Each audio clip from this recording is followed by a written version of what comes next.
A terrifying horror story. Main character, Jasmine. Location, Faroe Islands. The wind screamed across the black cliffs of the Faroe Islands like a living thing. Jasmine had never heard anything like it before. Not in the crowded cities she had grown up in. Not during her years as a travel photographer.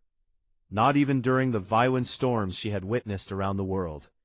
But this wind sounded like voices. Thousands of voices, whispering, crying, begging, and sometimes laughing. The fairy disappeared into the fog behind her as she stood alone on the rocky shoreline of the tiny village of Eldervik. The village contained fewer than 50 people.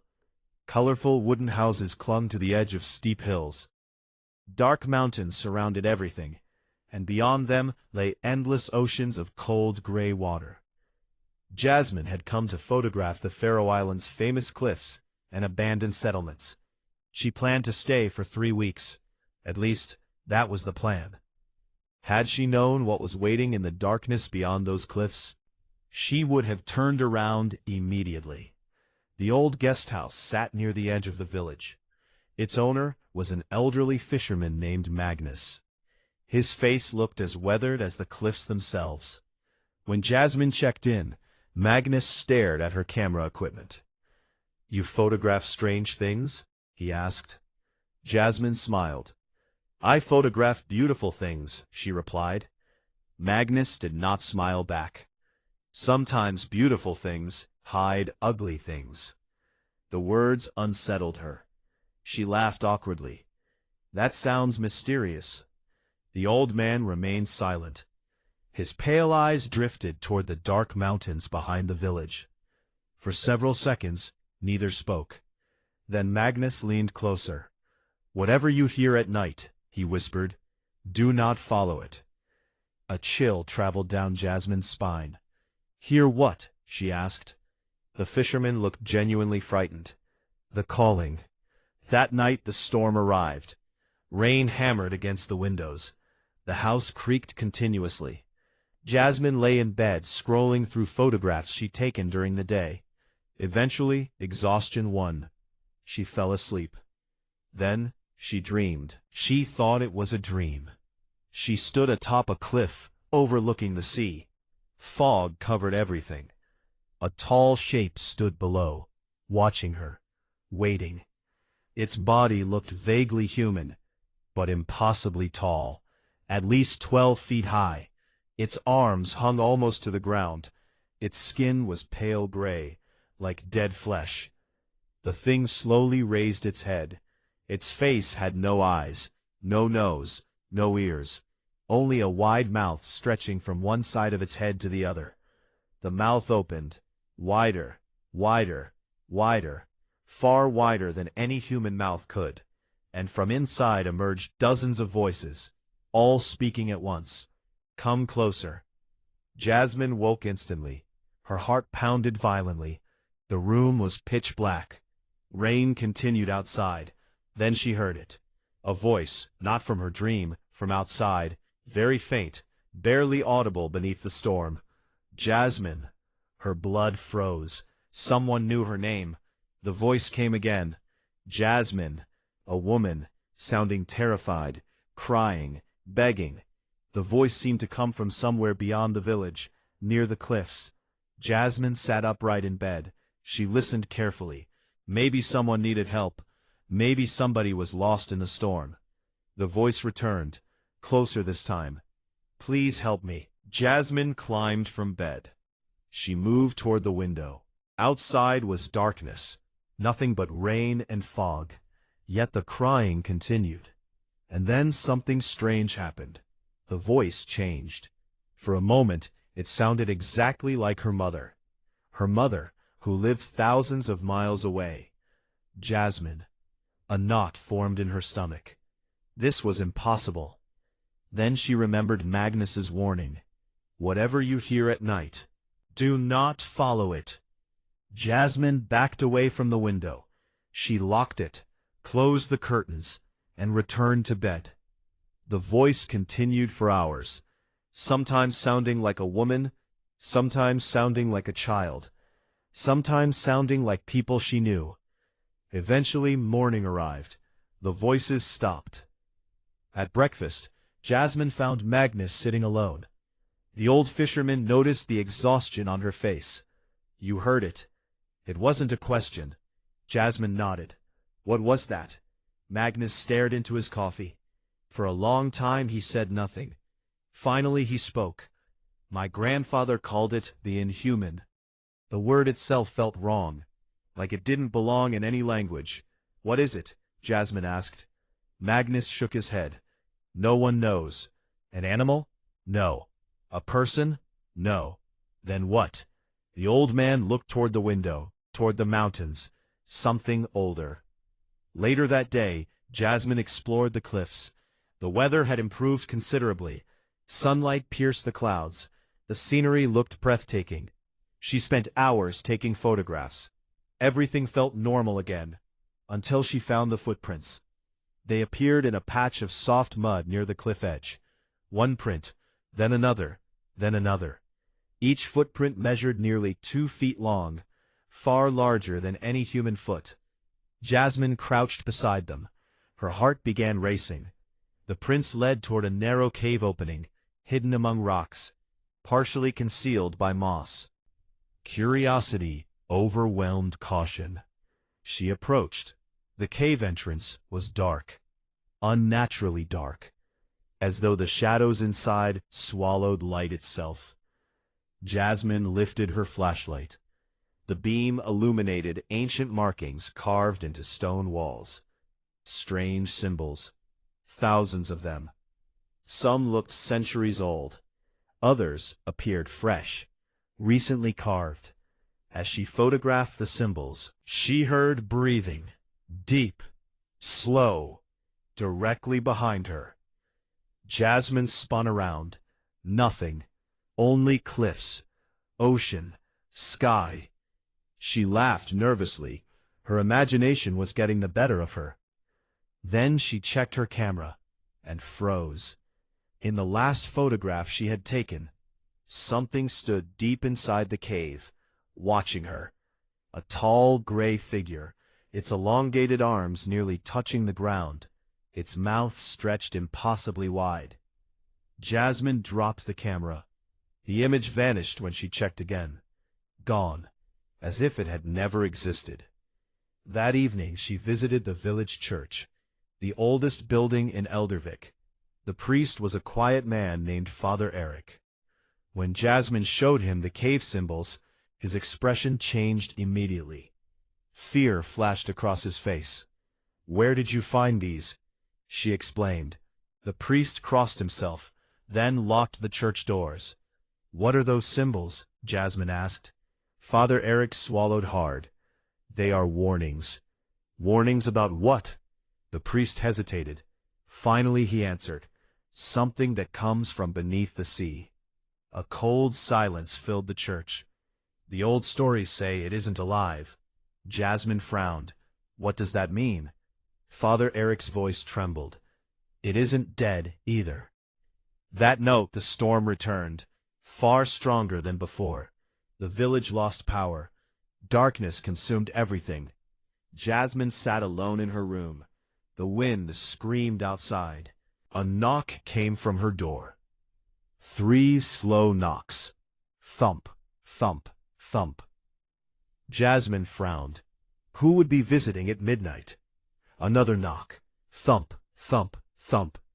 She approached cautiously. "Who's there?" No answer. Only silence. Then a voice. Magnus's voice. "Jasmine." Her relief lasted only a second, because Magnus's room was downstairs. And she suddenly remembered something horrifying. The voice outside sounded exactly like Magnus. Yet it lacked emotion, like someone mimicking him, learning how humans speak. "Open the door," the voice repeated. "Open the door." A terrible feeling filled Jasmine's chest. She stepped backward. The voice changed. Now it sounded like her mother, then her father, then a child crying, then dozens of people speaking simultaneously. "Open the door." The entire guest house shook violently. Something slammed against the wooden door. Once, twice, 3 times. The hinges groaned. Jasmine screamed. Then everything stopped. Silence. Absolute silence, for nearly a minute. Then she heard footsteps outside. Huge footsteps, slowly moving away, toward the cliffs. Thud, thud, thud. The floorboards trembled beneath each step. Whatever had been outside, it was enormous. And it had come looking for her.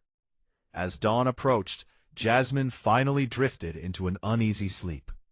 She dreamed of the ocean, black waves crashing beneath towering cliffs. And far beneath the water, something was moving.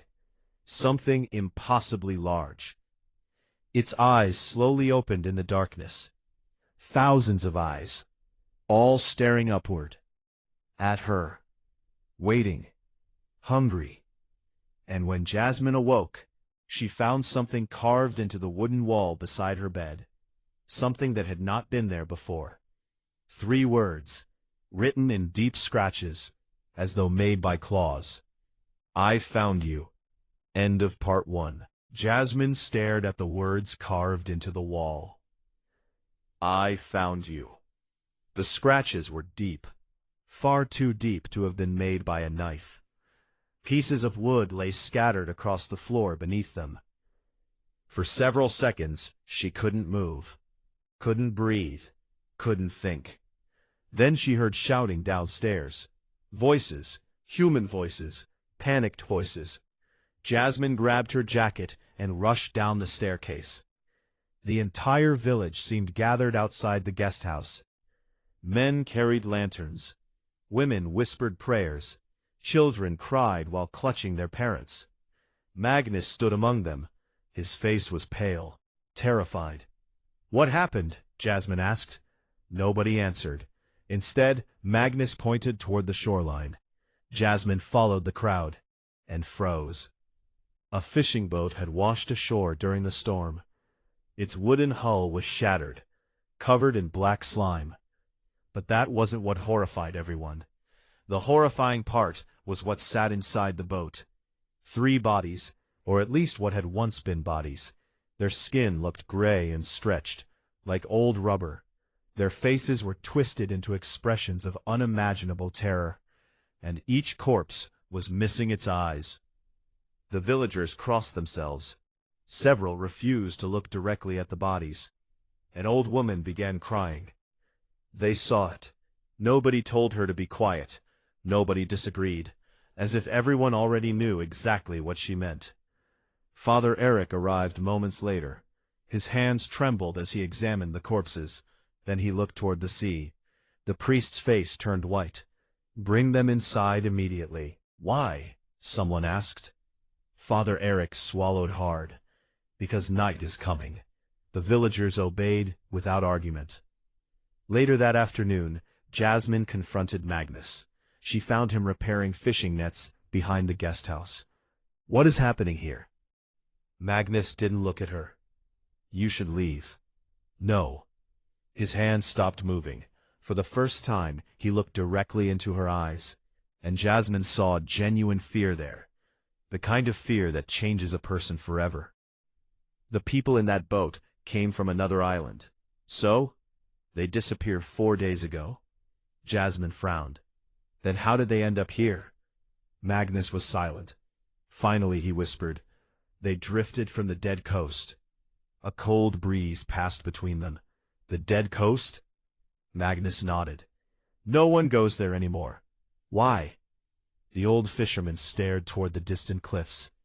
Because that's where the Inhuman sleeps. That evening, Jasmine searched through old records inside the church archives. Father Eric reluctantly allowed her access. Dust-covered journals filled the shelves. Some were over 300 years old. Hours passed. Then she found something strange.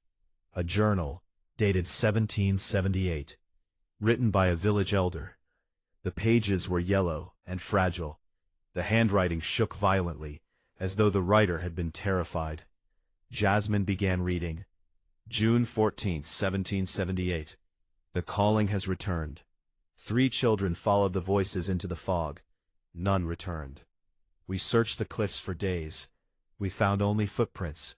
Footprints larger than any man's. June 18th, 1778. God help us. We found Marta's son. His body was empty. His eyes were gone. His mouth was stretched open, as if he had screamed until death. June 21st, 1778. The thing is no animal.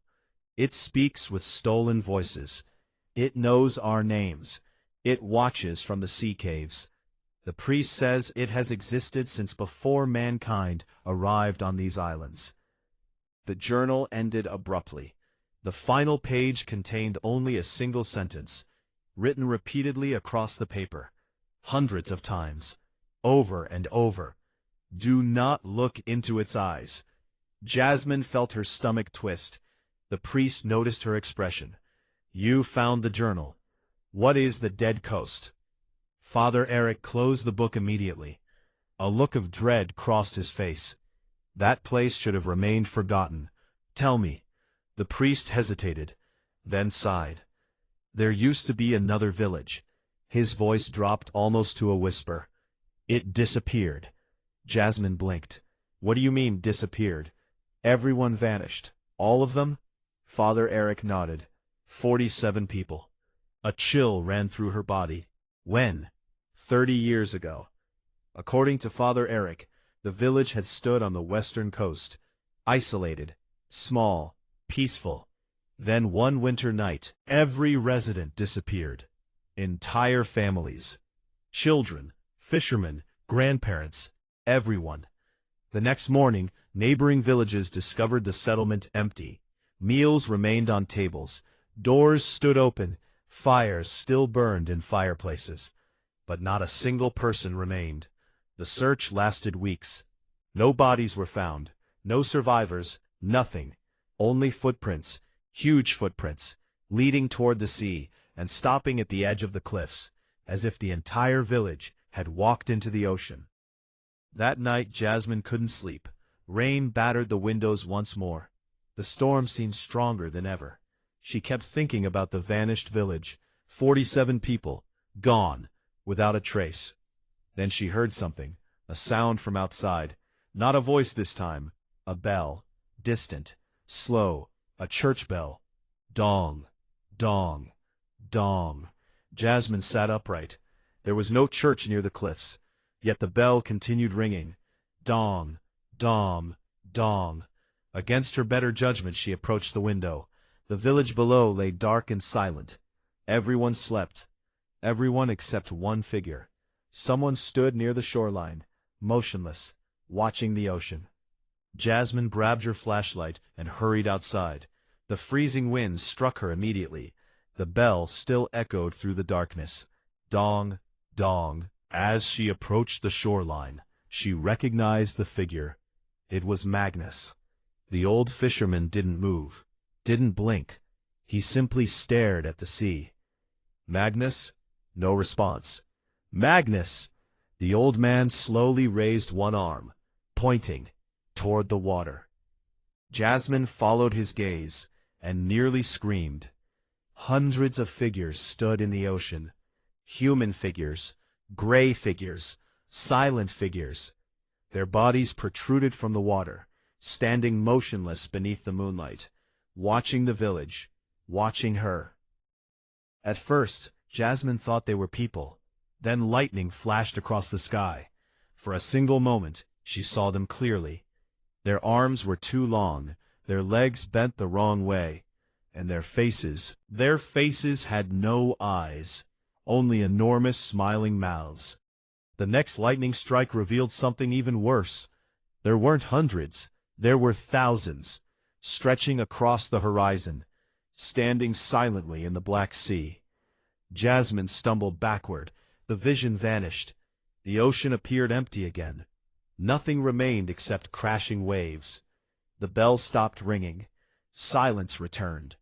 Magnus suddenly collapsed onto the ground, gasping, as if awakening from a dream. He looked around in confusion. What happened? You don't remember? The old fisherman's expression changed. Fear flooded his eyes. Oh no. What? Magnus struggled to stand. It called me. The words barely escaped his lips. It almost took me. The next morning, 3 villagers were missing. Nobody knew where they had gone. Their homes stood empty, beds untouched, doors wide open. The entire village searched for them. Hours passed. Nothing. Then a child found something near the cliffs. A shoe, covered in black slime. Beside it sat a note, a single page, torn from an old notebook, written in shaky handwriting. The villagers recognized it immediately.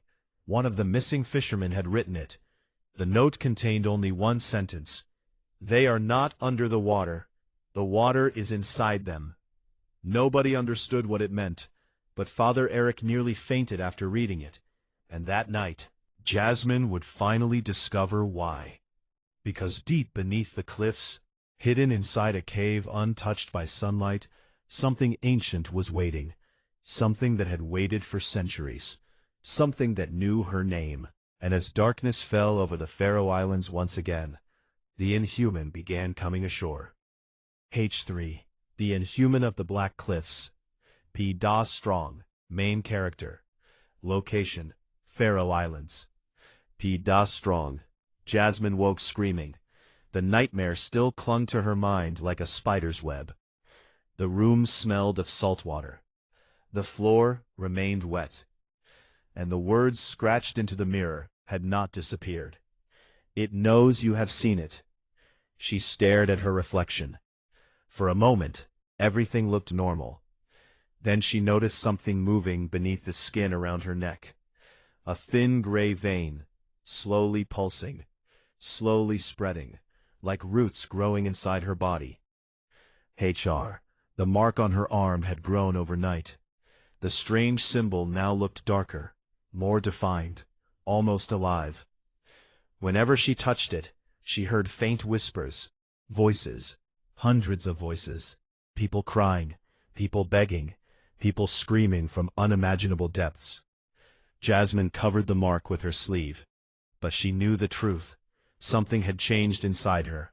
Something was happening, and it was only beginning. HR. The village had become a prison. Nobody wanted to leave. Nobody wanted to stay. Every night, more people vanished. Every morning, strange footprints appeared near homes. The villagers no longer doubted the old legends. The Inhuman was real, and it was getting closer. Magnus and Father Eric met Jasmine inside the church. The old priest looked worse than ever. His hands shook constantly. Dark circles surrounded his eyes. It seemed as if he had aged 10 years in a single week. When Jasmine showed him the mark on her arm, his face drained of color. P. It is, what is it? Jasmine asked.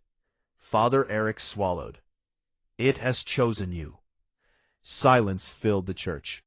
Magnus looked horrified. Chosen her for what? The priest stared at the symbol, then answered quietly. To become a doorway. Jasmine felt cold. What does that mean? Father Eric hesitated, then walked toward an ancient wooden chest hidden behind the altar. He unlocked it with a rusted key. Inside lay a collection of old journals, books, maps, documents, centuries old. The priest carefully removed one black leather journal. Its pages crackled with age. This belonged to the last survivor. Jasmine frowned. Survivor of what? The priest's voice trembled. The lost village. According to the journal, 30 years ago one man escaped the disaster. A fisherman named Elias. He returned weeks after the village vanished. Broken, insane, terrified. For months he refused to speak. Then one night he wrote everything he knew, and hanged himself before sunrise. Father Eric opened the final pages. The handwriting became increasingly frantic, jagged, unstable.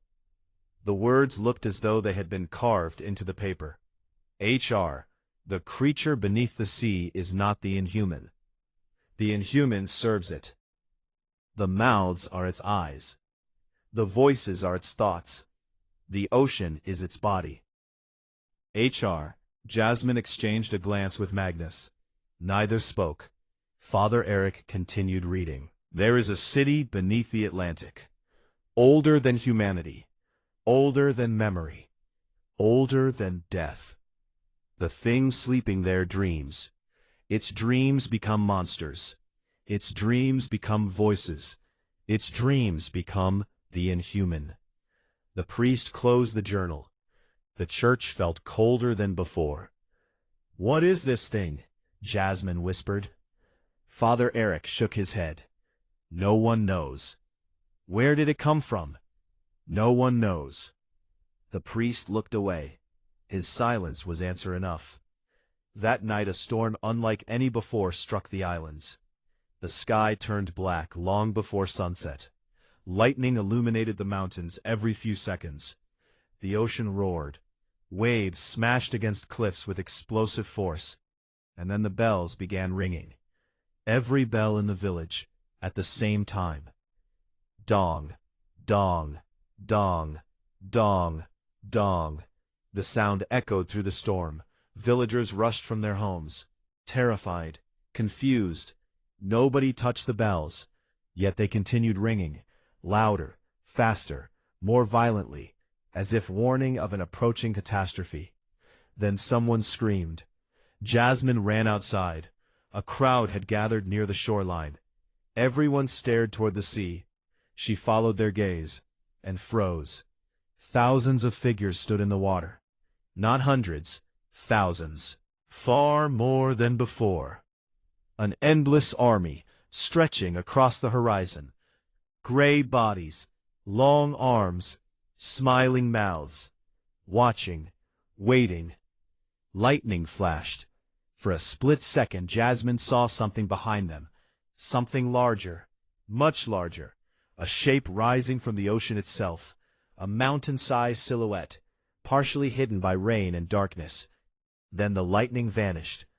But Jasmine had already seen enough. The thing from her dream was real, and it was coming. Suddenly, one of the villagers began walking toward the water. A teenage boy. His eyes remained open, his face expressionless. His mother grabbed him. He pushed her aside. Another villager started walking, then another, dozens, all moving toward the ocean, as if responding to an invisible command. "The calling," Magnus shouted. "It's happening again." People screamed. Families tried holding loved ones back. Some succeeded. Many didn't. The entranced villagers continued marching toward the sea, unstoppable, silent, smiling. Then Jasmine heard it. A voice. Inside her head, not outside, inside, whispering, softly, patiently, waiting. "Come below." Her body froze. The voice felt ancient, vast, like something speaking from the bottom of the world. Ain exploded through the symbol on her arm. Gray veins spread farther across her skin. She fell to her knees. The voice grew louder. "You belong to us." Suddenly, the world vanished. Jasmine found herself standing inside the underwater city again. Massive black towers stretched toward darkness. Ancient roads disappeared into endless shadows. The ocean surrounded everything. Yet somehow she could breathe, could move, could think, and she wasn't alone. Millions of figures stood throughout the city, motionless, silent, human figures, people from every era, every century, every culture, frozen in place like statues. Their eyes were gone, their mouths smiled.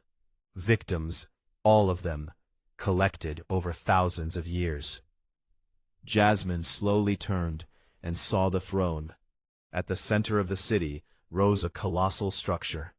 A throne, carved from black stone, larger than a skyscraper, was the sleeper. The true master. Its body disappeared into darkness. Only fragments were visible. Countless eyes, endless mouths, limbs twisting in impossible directions. Its size defied comprehension. The creature seemed less like an animal and more like a living nightmare, a concept made flesh. One enormous eye opened and looked directly at Jasmine. She felt her mind crack. Memories flashed before her.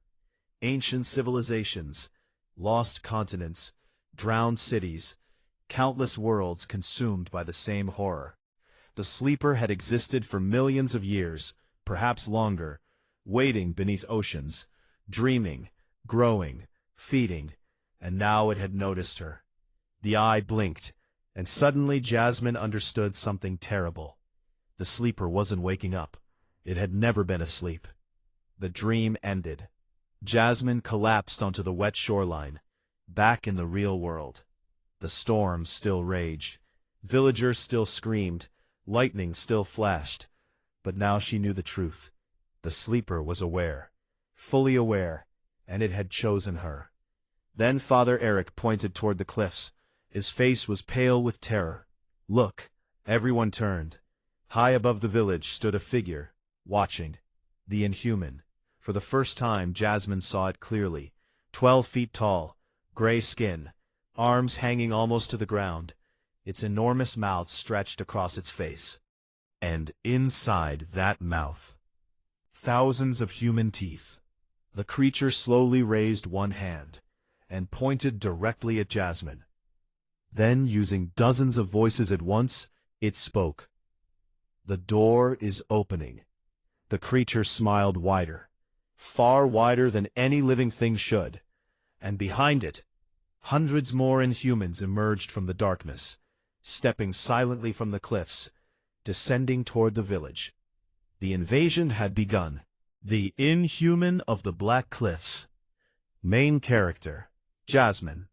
Location, Faroe Islands. The storm swallowed the village. Rain fell so heavily that the world seemed to disappear behind a curtain of water. Lightning flashed constantly. The sky looked wounded. And from the cliffs above Eldervik, the Inhumans descended. Hundreds of them, gray figures moving silently through the darkness. Their long arms swung at their sides. Their enormous mouths hung open. Thousands of stolen voices whispered from within. Some cried, some laughed, some begged for help, and some called out the names of the villagers below. Panic exploded. People ran in every direction. Children screamed. Doors slammed shut. Church bells rang wildly. But everyone knew the truth. There was nowhere left to hide. The lead Inhuman stood motionless at the edge of the village. Its eyeless face turned toward Jasmine. The symbol on her arm suddenly burned. Pain shot through her body. She nearly collapsed. Then the creature spoke. Using hundreds of voices, male voices, female voices, old voices, young voices, dead voices, the door grows wider. The words echoed through the storm. The villagers heard them, and terror spread instantly. Because everyone understood. The creature wasn't talking about a place. It was talking about Jasmine. Father Eric grabbed her shoulders. His face was white with fear. "You must leave." "What?" "You must leave the village." At him. "Leave? Where?" The priest shook his head. "Anywhere." Another scream interrupted them. One of the villagers had stopped running. A fisherman named Arnie. He stood perfectly still in the middle of the road, smiling. Water began pouring from his mouth. At first only a little, then more, then gallons. His body swelled unnaturally. His skin turned gray. The transformation had begun. People backed away, horrified. Arnie's bones snapped loudly. His arms lengthened. His jaw stretched wider and wider, until finally his face split apart, and an Inhuman stepped out. Not beside him, not from behind him, from inside him. The crowd erupted into screams. The newborn creature opened its mouth and released a deafening shriek. Other Inhumans immediately turned toward the sound, as if receiving a signal. Then they charged. The invasion began. Chaos consumed Eldervik. Inhumans smashed through doors, clawed through walls, dragged people into darkness. Those who were touched immediately changed. Gray veins spread beneath their skin. Their eyes disappeared. Their smiles widened. And within minutes they joined the growing horde. Jasmine ran alongside Magnus and Father Eric. They headed toward the church, the strongest building in the village. Behind them came screams, then silence, then more screams. One by one, the village was dying. They barricaded the church doors. Dozens of survivors crowded. Inside, men, women, children, all terrified. Outside, the storm continued raging. And somewhere beyond the walls, ... Thousands of voices whispered. Jasmine looked through a stained glass window. The sight nearly stopped her heart. The entire village was surrounded. Inhumans stood everywhere, on rooftops, in streets, along the shoreline, watching, waiting, not attacking, simply staring, as if expecting something. Then Jasmine realized what. They were waiting for her. The symbol on her arm glowed faintly. The gray veins had reached her shoulder. Every minute they spread farther. Every minute the whispers inside her head grew louder. Open the door. Come below. Join us. Jasmine pressed her hands against her ears, but the voices came from inside, not outside. Hours passed. The church remained under siege. The survivors prayed, cried, waited. No one slept. No one dared. Near midnight, Father Eric approached Jasmine. He carried an ancient map, yellowed with age, covered in strange symbols. There is one chance. Magnus looked up. One chance for what? The priest swallowed. To close the door. Jasmine stared at him. How? Father Eric pointed to a location marked far offshore. The city. The word sent ice through Jasmine's veins. The underwater city is real. The priest nodded. Our ancestors knew about it. Sad expression crossed his face. Because they couldn't. Silence filled the church. The sleeper cannot be killed, Father Eric continued, but it can be imprisoned. He pointed toward a symbol at the center of the map. A circular mark, identical to the one on Jasmine's arm. The door must be closed from the inside. Jasmine understood immediately, and she hated the answer. You mean me? The priest lowered his head. Yes. A loud crash interrupted them. The front doors shook violently. Wood splintered. The barricades shifted.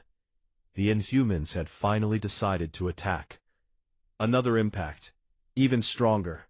The church trembled. Children cried. People screamed. Then came a voice, not from outside, not from inside, from everywhere. The voice of the sleeper. Ancient, immense, impossible. The building itself seemed to vibrate as it spoke.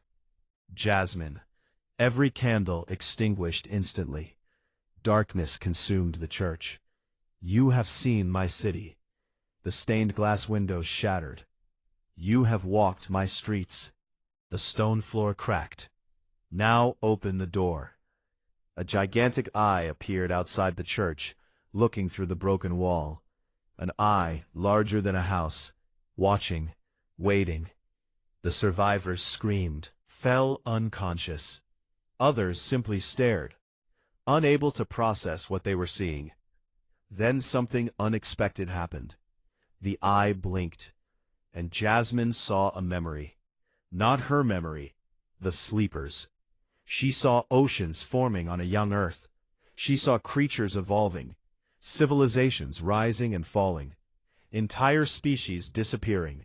And through it all, the sleeper remained, watching, feeding, growing, collecting minds, collecting souls, collecting worlds.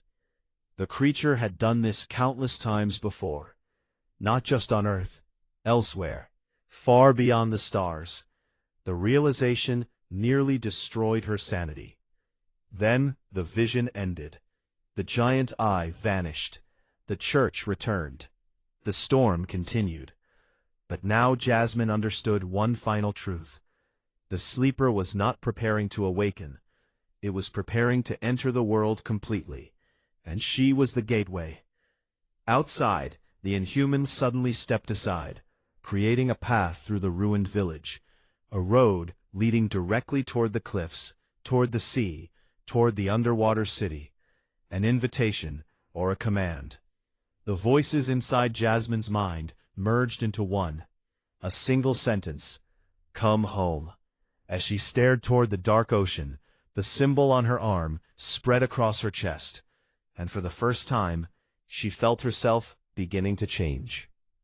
The Inhuman of the Black Cliffs, Final Part. Main character Jasmine. Location, Faroe Islands. The storm had become a nightmare. Lightning split the heavens every few seconds. The ocean crashed against the cliffs with such violence that the earth itself seemed to tremble. And through the ruined village of Eldervik stretched a silent pathway. A pathway created by the Inhumans. Thousands of them stood on either side, watching, waiting, smiling. Jasmine stood at the entrance of the shattered church.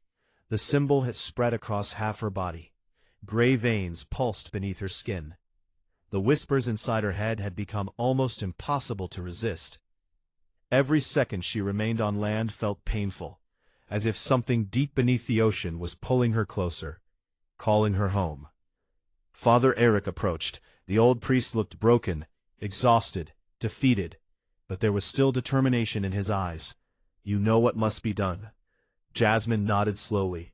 Neither wanted to say it aloud, because both understood she might not return.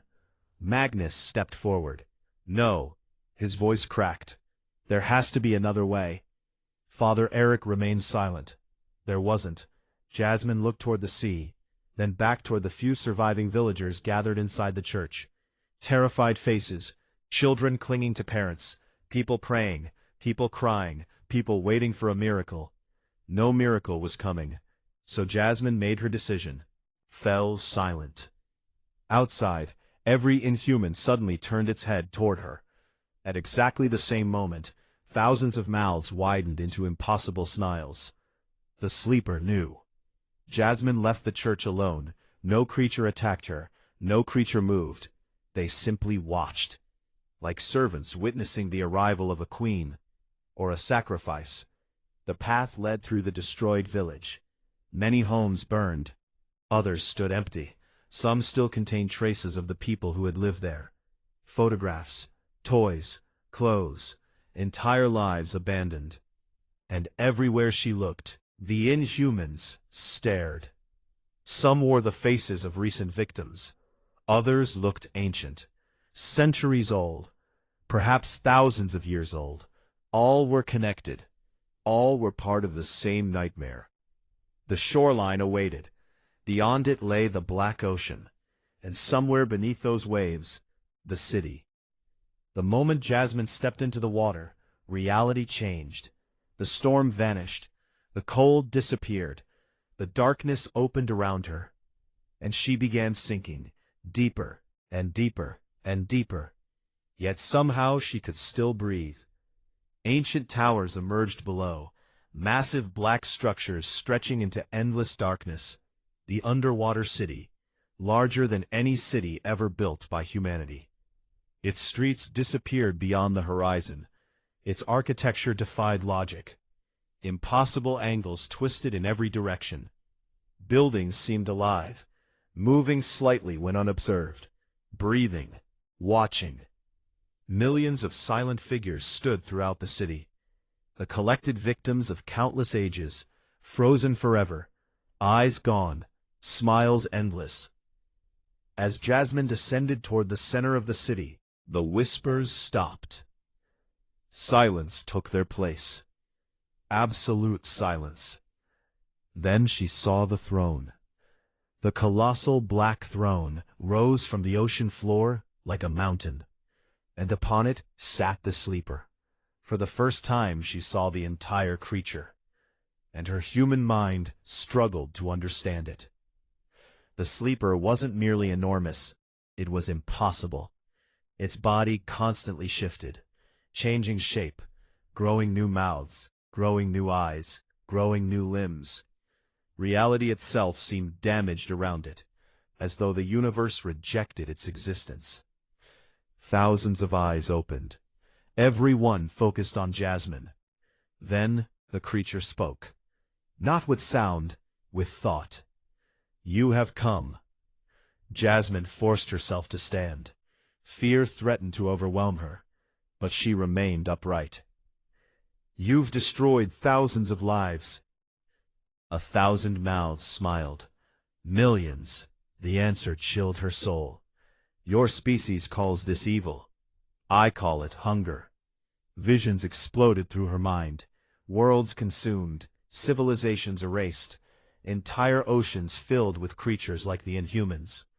The sleeper had wandered the cosmos for unimaginable lengths of time, wherever life flourished. It arrived, and now Earth was next. "You won't win." The creature laughed. The sound shook the city. "A level shift I already have." The symbol on Jasmine's body burned. Pain surged through every nerve. The sleeper extended one colossal limb, pointing toward her chest. "The door is open." Jasmine looked down. The symbol now covered her entire body. Gray light radiated from beneath her skin. She could feel something opening inside her. A gateway, a bridge, a passage through which the sleeper could fully enter the world above. The final stage had begun.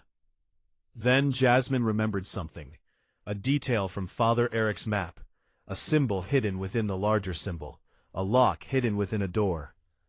Suddenly she understood. The door worked both ways.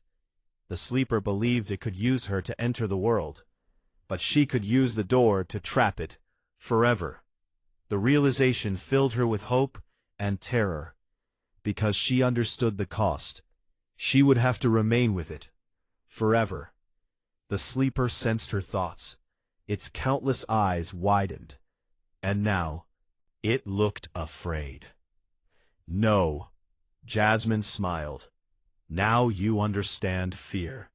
The creature lunged. The entire city shook. Mountains collapsed. Ancient towers shattered.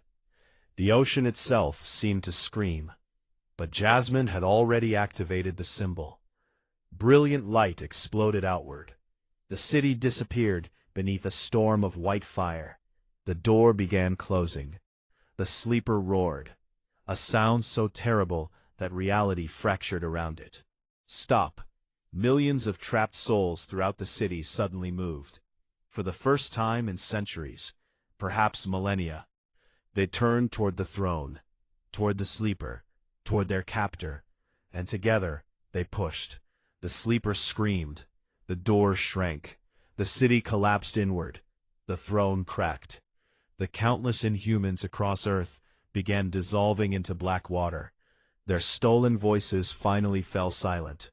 The sleeper fought desperately, but the door continued closing, smaller and smaller and smaller, until only Jasmine remained standing before it. The creature's final words echoed through the dying city. "You cannot imprison me forever." Jasmine looked directly into its countless eyes. Forever is long enough. Then the door closed. Everything vanished. Silence, darkness, nothing. The storms around the Faroe Islands stopped. The disappearances ended. The Inhumans never returned. The village of Eldervik slowly recovered, though many scars remained. Father Eric never fully understood what happened beneath the sea. Neither did Magnus. But they knew one thing: Jasmine had saved them. A memorial was built overlooking the cliffs. A simple stone monument facing the ocean. Her name was carved into its surface. Years passed, then decades. The story became legend. A tale told during storms. A warning whispered among fishermen. Most believed it was only a myth, a ghost story, Nothing more.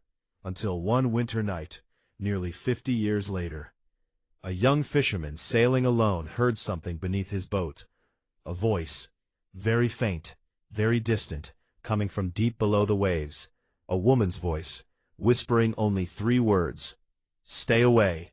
Run." The fisherman returned home, terrified. He never sailed again.